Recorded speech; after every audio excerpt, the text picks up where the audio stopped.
Magandang gabi sa inyong lahat. Nandito po tayo sa Family Choice at kasama natin ang #1 artista, ang the best actress ng pelikulang BFF na si Amanda Therese Valenzuela.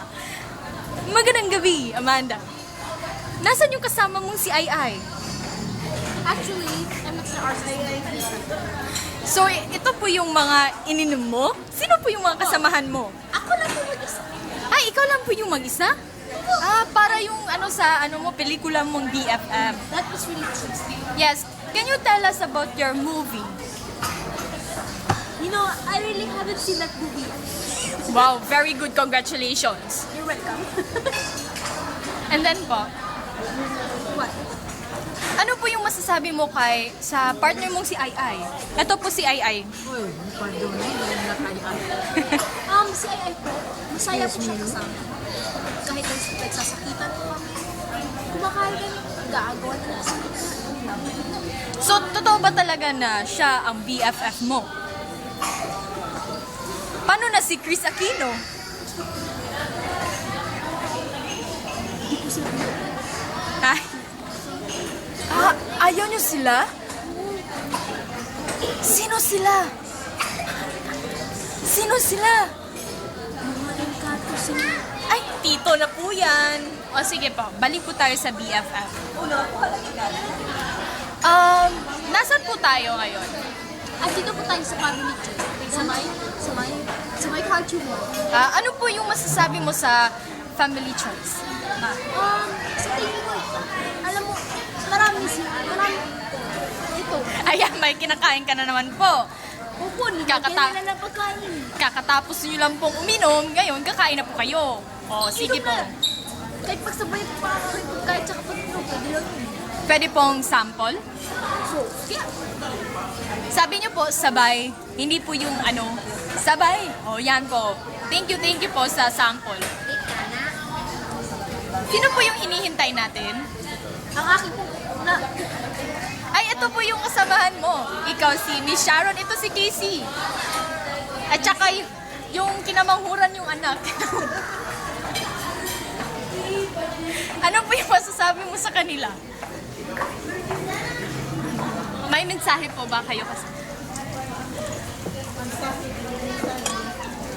kakain muna ako.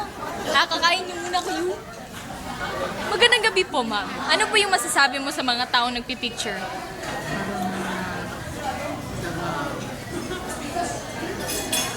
Mga taga-san po?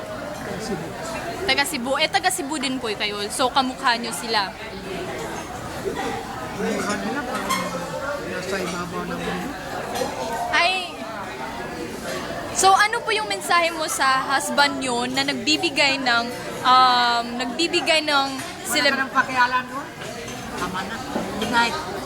Ma'am, nandito po tayo sa Family Choice. Live na live po tayo. Wala po kayong karapatan para sabihan ako ng ganyan.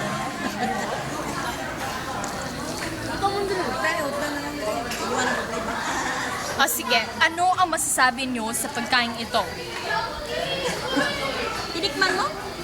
Masarap ba? Alam mo, hindi siya masyado matamis, kaya ayoko. Mahilig ako sa matamis. Matamis po siya. Diyan na yung diabetes na ko. Hindi siya masyado matamis. Tignan mo, Ma'am, wala kang sino. masarap po ba yung mga pagkain nila dito? Hindi. Di bakit kayo nandito? Pilitan na ako kasi dito sila nag-celebrate kasi mas mura daw kasi marami kang makakain. Mag-ingat po kayo sa ngipin nyo. Ano po yung masasabi mo sa mami at saka sa mama mo? Sino? Kanino? Sa mami mo at saka sa mama mo. They are both naman. Ngayong Mother's Day. I love them. Uminom po kayo.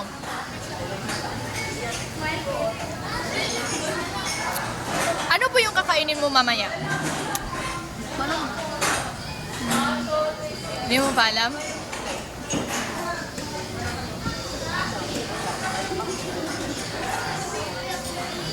Ano po yung paboritong music mo po? Paboritong kanta po? Wala. Bakit wala po? Dumahilig sa music. Ba't hindi po kayo mailig sa music? Nakakakilam doon, hindi ako music. Eh, ba't po kayo nandito if hindi kayo mahilig sa music? Basta, Eh, dito naman lang ako para kumain. Family Choice Music Bar po to. Wala na, pamilya ko lang po na alam ko. Wala naman music. Merong music, oh. Wala naman bar. Meron pong bar doon. Marami pong bar. Panalo ka na. Sige. Gusto ko na mo mampupo. Tae ka. Susiyar. Dito ka po yung tumingin sa camera ko po. Zoom, susiyar. Di naman po. Ano po yung masasabi mo sa mga kapwa fans mo? Ha? Sa mga fans mo? Wala akong fans kasi hindi naman ako artista. Eh, ba't po kayo may suot na fans? Kung wala kayong fans. Eto po yung fans mo. Short fans. Niloko mo ka. So, ayan po ang interview natin kay Amanda Perez, yung Niloloko Perez mo. Valenzuela. Hindi, niloloko mo ko eh. Ano po yung masasabi mo sa mga tao? Yung ano mo, Niloloko. promotion po ng movie mo, mag-invite ka na po. Sige, lahat. Invite tayo. O sige, bye-bye. Niloko mo.